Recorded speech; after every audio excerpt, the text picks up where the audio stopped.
Olá, graça e paz. Nesse vídeo, demos continuidade àquela linha de pensamento que temos meditado e compartilhado com a igreja, com os irmãos, aquela experiência que eu tive com o Senhor. No primeiro vídeo, cujo título é Pessoal, eu morri, estou morto, aleluia, compartilhei aquela experiência que eu tive com o Senhor quando da leitura do livro de Gálatas, capítulo 2, verso 20, e o Espírito Santo me fez aprofundar naquela declaração do apóstolo Paulo, o que significava para Paulo: eu próprio não vivo mais, e sim Cristo que vive em mim. Como é que Paulo chegou a essa conclusão? O que significava aquela declaração: eu fui crucificado com Cristo, estou crucificado com Cristo. Então, o Senhor me levou a uma experiência que eu compartilhei com os irmãos naquele vídeo para entender como é que Paulo chegou a essa conclusão de que não era mais ele que vivia, mas sim que Cristo vivia nele, pelo fato de ele entender que estava crucificado com Cristo. No vídeo número 2, cujo título é Pessoal, estou vivo, vivendo uma nova criação, temos continuidade a leitura paulina a respeito do significado da sua morte de cruz em Cristo Jesus. E lemos naquela ocasião o livro de Romanos, no capítulo 6. Se você estiver com a Bíblia em mãos, abra em Romanos capítulo 6. Eu estou com aqui a versão atual, minha versão a NVI, Nova Versão Internacional, que diz o seguinte: estão com a Bíblia aberta? Romanos capítulo 6, verso 3 em diante. Ou vocês não sabem que todos nós que fomos batizados em Cristo Jesus, fomos batizados em sua morte? Recordem que expliquei no vídeo anterior o significado da palavra batismo no texto original, porque assim poderíamos compreender o que Paulo quis dizer, batizados em Cristo Jesus, e faz aqui a pergunta: fomos batizados em sua morte? Porque a palavra batismo, no texto original, significa imergir, entrar dentro. E essa ideia paulina, de que Cristo Cristo vivia nele, não mais ele vivia, mas Cristo vivia nele. E aí entender por que ele disse estou crucificado com Cristo. Porque ele entendia que ele não vivia mais para si. Algo morreu dentro dele ao aceitar Jesus Cristo como Senhor da sua vida. O que morreu é segundo o apóstolo Paulo em Romanos capítulo 6, no verso 6, é a velha natureza. O velho homem foi crucificado com ele, disse o apóstolo Paulo. O pecado. Pecado que nós entendemos como sendo uma referência que nos faz ver, entender todas as coisas. Eu tenho meus valores, eu tenho meus conceitos, eu tenho as minhas verdades.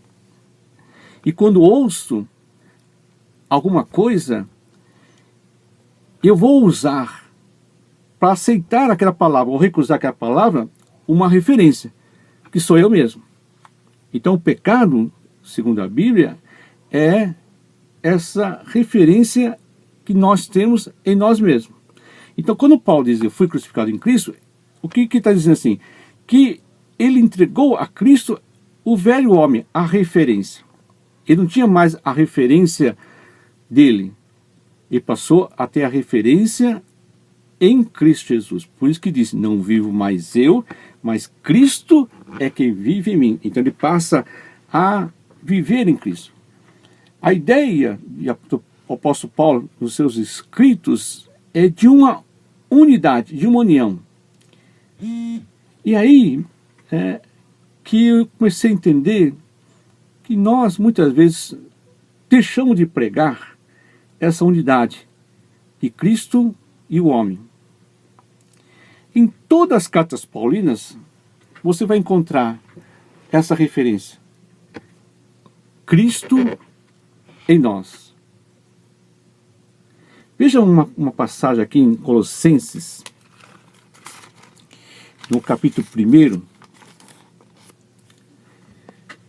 no verso 24. Paulo diz assim: agora me alegro em meus sofrimentos por vocês. É completo no meu corpo o que resta das aflições de Cristo. Veja o que ele está dizendo aqui. Que ele traz no seu corpo as aflições de Cristo. Por quê? Porque ele vive em Cristo. Quem vive ali não é o apóstolo Paulo. Pode dizer assim: Cristo vive em mim, não mais eu. Então, por isso que ele diz assim: trago do meu corpo o que resta das aflições de Cristo, em favor do seu corpo, que é a igreja. Dela me tornei ministro de acordo com a responsabilidade por Deus a mim atribuída de apresentar-lhes plenamente a palavra de Deus, o mistério que esteve oculto durante épocas e gerações, mas que agora foi manifestado a seus santos. A ele quis Deus dar a conhecer entre os gentios a gloriosa riqueza deste mistério. Que mistério é esse? Que é Cristo em vocês, a esperança da glória. A esperança entre as nações? Sim. A esperança é Cristo? Paulo diz: não. A esperança não é somente Cristo. A esperança é Cristo em nós. A esperança das nações é Cristo em nós. Se respondermos apenas Cristo, a verdade não estará completa. Se você responder que a esperança das nações, que a nossa libertação é a igreja, ela não estará completa. O mistério, segundo Paulo, que estava oculto por séculos, mas que foi revelado aos santos, que é a igreja, é que existe uma esperança de glória para as nações, o qual é Cristo em nós. Como aconselhador, tenho recebido as pessoas, os irmãos, que vêm buscar um aconselhamento, e tenho reparado que grande parte estão aprisionados a algo que Cristo já solucionou, já está resolvido. Mas para aquelas pessoas, ainda não. E eu sinto isso, né? E também eu sentia isso também, antes da meditação, dessa ideia de Cristo em nós, é que nós pregamos o Cristo. Que Cristo faz isso, que liberta, que Cristo salva, que Cristo é o poder, que transforma, que renova. Mas, lendo atentamente aí as cartas paulinas, o segredo é quando há uma unidade, uma união de Cristo que morreu por nós na cruz e nós, a igreja. A simbiose. Por isso que Paulo fala que Cristo é o cabeça e nós somos o corpo. Somos uma unidade. O corpo não pode existir sem uma cabeça e a cabeça não pode existir sem um corpo. Há uma unidade, uma união perfeita. E essa unidade perfeita, né, é que faz com que sejamos libertos, transformados, renovados. Eu vou explicar com mais detalhe. No vídeo número 2, falamos a respeito da ideia de Paulo de uma nova criação. Essa é uma outra palavra, né, constante, né, no vocabulário de Paulo, na ideia paulina.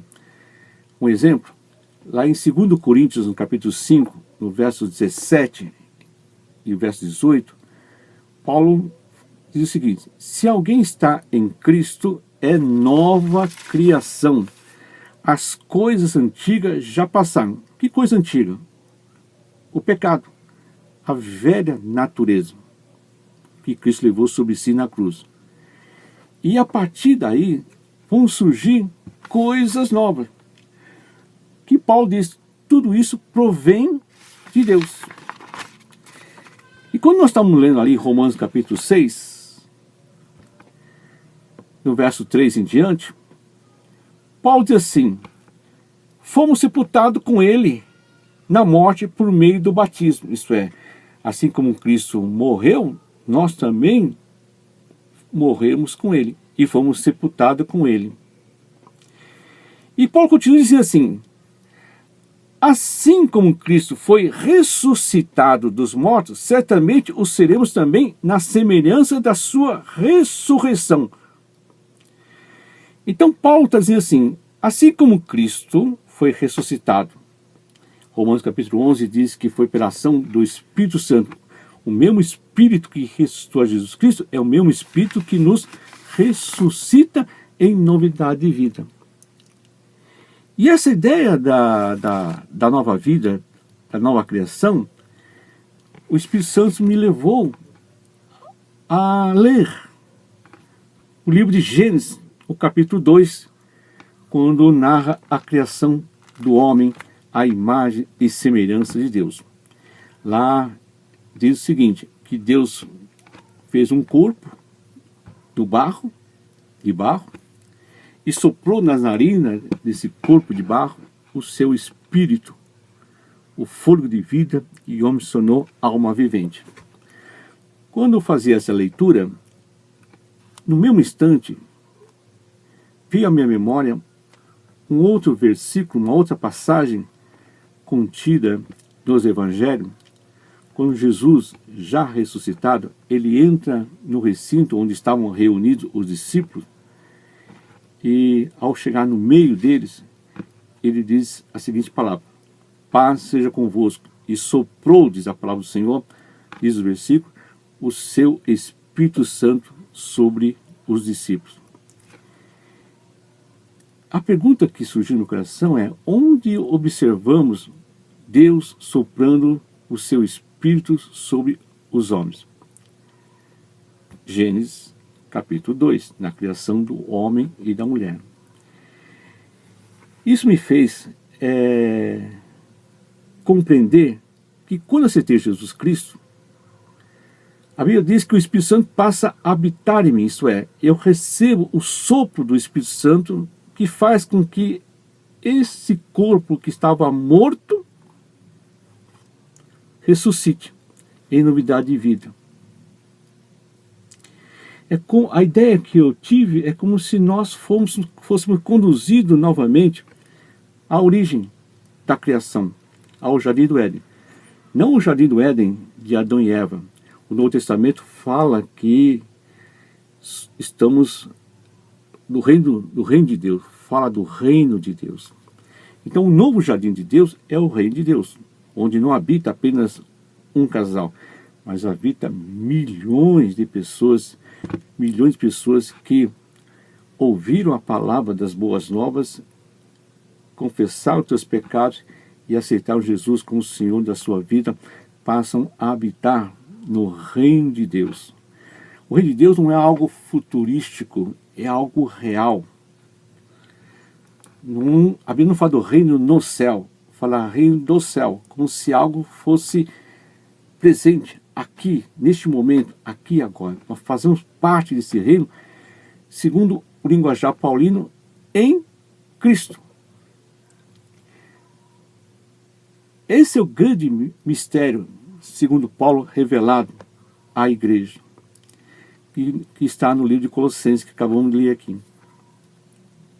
O mistério que esteve oculto durante épocas, gerações, está em Colossenses capítulo 1, verso 26, o mistério que esteve oculto durante épocas e gerações, mas que agora foi manifestado aos seus santos, aí quis Deus dar a conhecer entre os gentios a gloriosa riqueza deste mistério. Que mistério é esse? Cristo em vocês. Isto é, Cristo em nós. É isso que nós precisamos compreender para termos a certeza da salvação e a certeza da vitória. Tem uma outra passagem no livro de Romanos, no capítulo 5, que é muito interessante, nessa visão do apóstolo Paulo. Abra sua Bíblia em Romanos, capítulo 5, vamos ler aqui o verso 10. Porque se nós, sendo inimigos, fomos reconciliados com Deus pela morte de seu Filho, morte de cruz, tendo sido já reconciliados, isto é, para Paulo, Cristo fez a obra completa. E se nós estamos mortos em Cristo, sepultados em Cristo, então já estamos reconciliados com Deus. E aí completa que nós seremos salvos pela sua vida. E muitas vezes estamos presos à ideia de que fomos salvos pela morte do Senhor Jesus Cristo na cruz. Mas Paulo entende que a morte de cruz é uma etapa em que nós somos reconciliados com Deus, mas a salvação ocorre pela sua vida. A ideia de Paulo é que a salvação vai se completar quando nós passamos a viver em Cristo e Cristo passa a viver em nós. Lembra-se do que Jesus disse ao Pai: Pai, assim como eu sou um em ti e o Senhor é um comigo, eu oro para que todos eles sejam um comigo como sou um contigo. Lembra dessa passagem? Essa é a referência, de Paulo na Bíblia. Em 1 Coríntios capítulo 5, 16 diz assim, que uma vez que estamos unidos em Cristo, somos um só Espírito. A ideia paulina é que quando você aceitou Jesus Cristo, não existe mais duas pessoas. Só existe uma pessoa. Só existe Cristo. Por isso que diz, não vivo mais eu, mas Cristo vive em mim. E aí é nossa grande luta.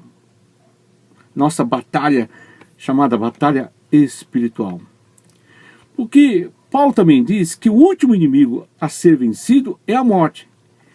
A palavra morte, no sentido bíblico, significa que separação de Deus. Então nós estamos unidos em Cristo através da ressurreição do nosso corpo em Cristo Jesus. Então a ideia paulina, que assim como Cristo ressuscitou dos mortos, e nós também ressuscitamos com Ele, estamos unidos em um só corpo, que é Cristo. Que podemos dizer que seja o reino de Deus, o jardim. Diferentemente de Adão e Eva, antes da queda, eles tinham um corpo incorruptível. Eles podiam pecar. Nós falamos a respeito da tentação. Essa tentação, ela faz parte da essência do homem por causa da queda do anjo chamado Satanás, que ocorreu antes da criação de Adão e Eva. Conforme nós lemos lá em Isaías 14, Ezequiel 28, que esse anjo queria ser igual ao Altíssimo. Esse foi o erro dele.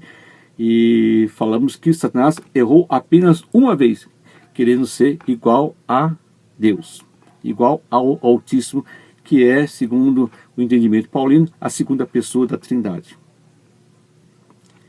E o erro de Adão e Eva também foi uma só, comer do fruto, que Deus disse, não coma, porque no dia que comer, morrereis. E quando Adão e Eva comeram o fruto, morreram, isso é, foram expulsos do jardim do Éden, ficaram separados de Deus. Isso é o significado da morte. Então, nós estamos aqui como uma nova criatura, por quê? Porque o pecado já não tem mais o poder. Mas assim como Adão e Eva podiam ser tentados, nós também podemos ser tentados. Do mesmo modo que o jardim do Éden havia uma serpente, que é Satanás, no mesmo modo que o mundo que nós vivemos, o inimigo, chamado também a serpente, Satanás, está trabalhando. O apóstolo Pedro diz assim, que o Satanás é como um leão que vive ao nosso redor em busca de nós para que possa nos tragar. Então, segundo a visão bíblica, é que Satanás pode nos separar de Deus, nos separar de Cristo. Como? Se o Satanás errou uma vez só e o Adão ia errar uma vez, devemos nos concentrar no erro, num só erro, que na minha compreensão, no meu entendimento, foi revelado no livro de Efésios, no capítulo 1. Abra sua Bíblia lá em Efésios, no capítulo 1. Que diz o seguinte, verso 3. Amém? Acharam Efésios, capítulo 1, verso 3? Veja o que o apóstolo Paulo revela. Bendito seja o Deus e Pai de nosso Senhor Jesus Cristo, que nos abençoou com todas as bênçãos espirituais nas regiões celestiais em Cristo. Todas as bênçãos espirituais que o Pai derramou sobre a igreja está em Cristo. Se nós estivermos unidos a Cristo, então essas bênçãos espirituais também estão à nossa disposição. Verso 4 diz o seguinte, porque Deus nos escolheu nele antes da criação do mundo, para sermos santos e irrepreensíveis em sua presença. Então, quando você aceitou Jesus Cristo como Senhor da sua vida, aquilo já era do conhecimento de Deus desde antes da criação do mundo. Em Jesus. Porque Deus nos escolheu nele, isto é, em Jesus Cristo. Então, Deus nos vê hoje, nos viu hoje, como viu lá, nos vê hoje como nos viu lá no princípio, em Cristo Jesus. Esse é o segredo. Guarde bem o sentido dessa palavra. Em Cristo Jesus. Nele. Escolheu nele. Nele. Escolheu nele. Para o quê? Para sermos santos e irrepreensíveis na sua presença. Então, quando estamos unidos em Cristo, eu em Cristo e Cristo em nós, nós somos, na visão de Deus, no entendimento de Deus, santos e irrepreensíveis na sua presença. E quando estamos na presença de Deus, nós somos abençoados com todas as bênçãos espirituais. E Paulo continua, em amor nos predestinou para sermos adotados como filhos por meio de Jesus Cristo, conforme o bom propósito da sua vontade. Então, tudo tem uma razão. Toda criação tem uma razão. Tem um propósito, um bom propósito de Deus. Então, Deus, nos escolheu, nos predestinou para sermos filhos de Deus por meio em Jesus Cristo. Para o quê? Para o louvor da sua gloriosa graça. Aleluia. É isso. Nós somos resgatados do caos, das trevas e transportados para o reino do seu Filho amado com um propósito. Louvor. Louvar a graça gloriosa de Deus. No verso 11 aqui, na continuação do livro de Efésios, capítulo 1, Paulo continua. Nele fomos também escolhidos, tendo sido predestinados conforme o plano daquele que faz todas as coisas, segundo o propósito da sua vontade, a fim de que nós, os que primeiros esperamos em Cristo, veja, novamente, a ideia, nós, em Cristo, sejamos para o louvor da sua glória. E quando vocês ouviram e creram na palavra da verdade, verso 3, os evangelhos, que os salvou, vocês foram selados em Cristo com o Espírito Santo da promessa. Então o Espírito Santo passa a manifestar em nós quando nós fomos unidos na morte e ressurreição de Cristo no corpo glorioso do Senhor Jesus Cristo. Estamos unidos. Ele é o cabeça, nós somos o corpo. Essa é a ideia paulina. Então, esse Espírito da promessa, que vocês vão ler no Evangelho de João, que ele rogou ao Pai que enviasse o Espírito Santo, ele é a nossa garantia, é a garantia da igreja de uma herança até se concretizar a redenção, que certamente está falando aqui do arrebatamento da igreja, para todos aqueles que pertencem a Deus. Para o quê? Para o louvor da sua glória. É isso que o diabo está trabalhando. Ele quer nos separar de Cristo. Assim o fazendo, nós não poderemos louvar a glória da graça de Deus. Então, essa é a intenção do diabo. Quando Deus criou o jardim do Éden, dá uma observada lá em Gênesis capítulo 2. Me responda, Adão e Eva tinham falta de alguma coisa? No jardim do Éden, Adão e Eva não tinham falta de nada. Deus supriu de todas as necessidades do homem. É o que Paulo diz, todas as bênçãos espirituais Deus abençoou o homem criado à sua imagem e semelhança. Eles não tinham falta de nada. E aí que está a revelação na palavra de Deus, que um dos planos de Satanás é nos deixar descontentes e insatisfeitos. Não foi isso que ele fez com a mulher, não isso foi que propôs. Olha, Deus está escondendo alguma coisa. Então, a tentação se manifestou, né, nessa ideia de que está faltando alguma coisa. E quando o homem e a mulher comeram o fruto, todos nós, nascidos de mulher, nascemos com uma semente corruptível, que é o quê? Sempre a impressão de que está faltando alguma coisa. É nos deixar descontentes e insatisfeitos. Porque quando algo é suficiente e amplo, nada mais é necessário. Não é verdade? Ficamos satisfeitos e descansamos tranquilamente. Quando Deus descansou no sétimo dia, ele estava satisfeito. Todas as coisas foram criadas, reveladas, para suprir a necessidade do homem, para que o homem pudesse o quê? Louvar a sua gloriosa graça, bondade, o seu amor, para com a mais nobre criação, a mais nobre realização de Deus, que foi a criação do homem e a mulher, feito à sua imagem. Então, o inimigo está dentro de nós. Essa referência do eu que eu falo aqui, que é o pecado, que é o velho homem, podemos resumi-la em insatisfação. Achar que sempre está faltando algo, o não contentamento.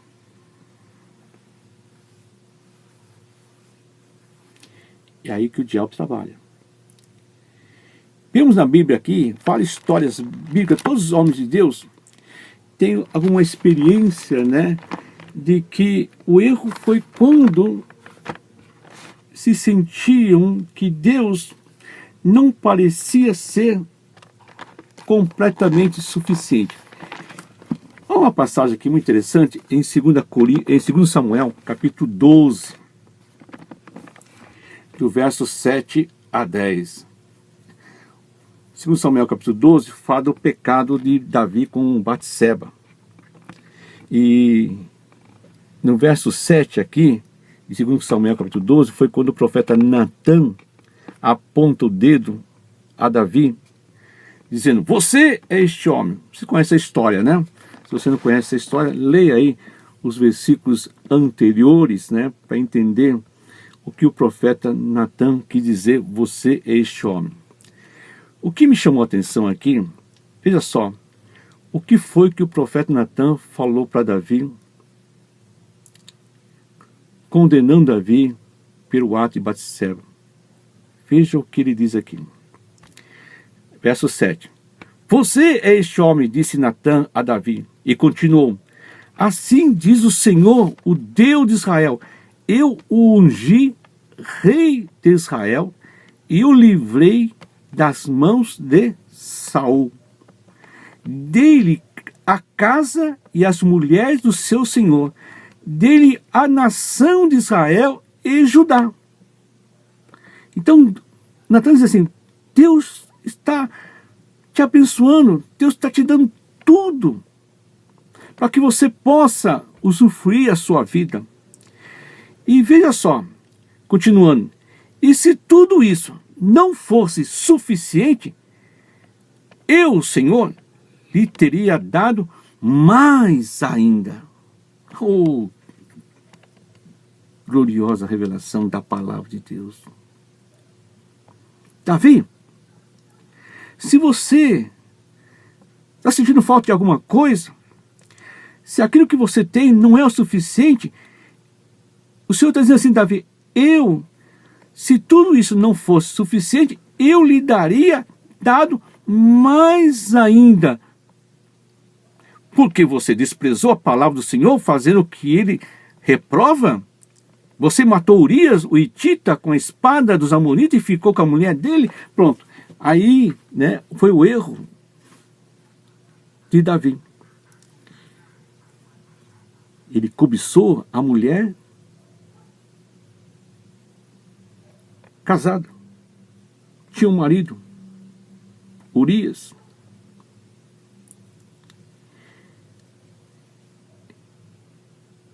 E a coisa complicou. Se Batseba não tivesse ficado grávida, a história passava. Mas Deus, para ensinar a Davi e a nos ensinar, Deus colocou uma semente no ventre de Batseba.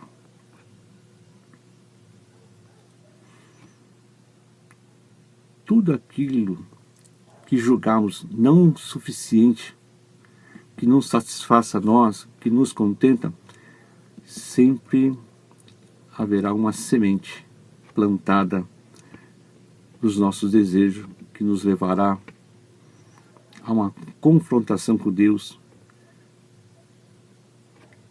E a Bíblia diz que Davi foi reprovado. É isso que o diabo quer fazer. Nos provocar, revelando que algo que na sua vida não é suficiente. Com isso, provocar a morte. Isso é, nos separar de Deus.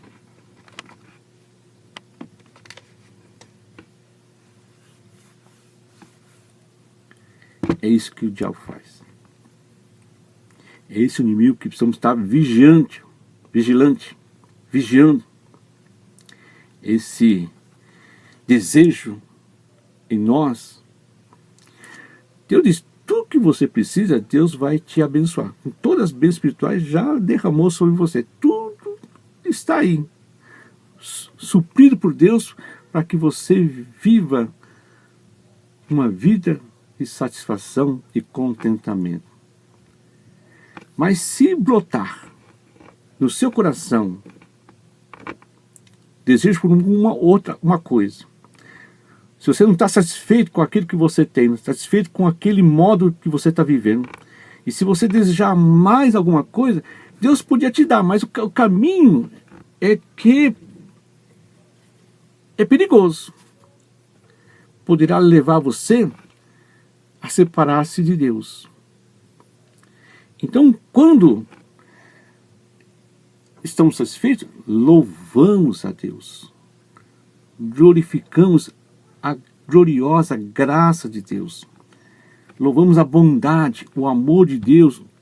Louvamos o cuidado de Deus para conosco. Mas se estamos reclamando, murmurando, deixando-se abater pelas circunstâncias que nos cercam, pode ter certeza, o diabo está trabalhando, diz assim, tá vendo?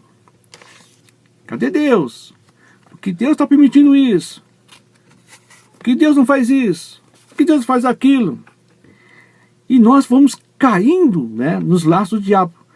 Vamos citando promessas como para preencher algo que é do meu desejo quando eu já tenho tudo. Porque eu digo, o Senhor é meu pastor e nada me faltará. Você está louvando a Deus, glorificando a Deus que o Senhor é seu pastor? Ou você está com falta de alguma coisa e você quer dar ali, né, uma espiritualidade naquela situação, dizer, o Senhor é meu pastor e nada me faltará. Porque se apavora e ao mesmo tempo lê o texto, nenhum mal chegará à tua tenda, você não vai tropeçar em pedra alguma.